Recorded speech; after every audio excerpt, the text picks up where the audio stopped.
قائد اعظم سفر ریل کے دوران اپنے لیے 2 برتھیں مخصوص کرایا کرتے تھے، تو جواب میں انہوں نے یہ واقعہ سنایا۔ میں پہلے ایک ہی برتھ مخصوص کراتا تھا۔ ایک دفعہ کا ذکر ہے، میں لکھنؤ سے بمبئی جا رہا تھا۔ کسی چھوٹے سے اسٹیشن پر ریل رکی تو ایک اینگلو انڈین لڑکی میرے ڈبے میں آ کر دوسری برتھ پر بیٹھ گئی۔ چونکہ میں نے ایک ہی برتھ مخصوص کرائی تھی، اس لیے خاموش رہا۔ ریل نے رفتار پکڑی تو اچانک وہ لڑکی بولی، تمہارے پاس جو کچھ ہے فوراً میرے حوالے کر دو، ورنہ میں ابھی زنجیر کھینچ کر لوگوں سے کہوں گی کہ یہ شخص میرے ساتھ زبردستی کرنا چاہتا ہے۔ میں نے کاغذات سے سر ہی نہیں اٹھایا۔ اس نے پھر اپنی بات دہرائی۔ میں پھر خاموش رہا۔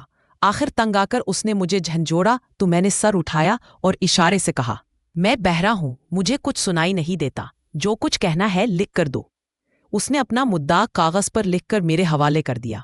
میں نے فوراً زنجیر کھینچ بھی اور اسے ماں تحریر ریلوے حکام کے حوالے کر دیا۔ اس دن کے بعد سے میں ہمیشہ 2 برتھیں مخصوص کراتا ہوں۔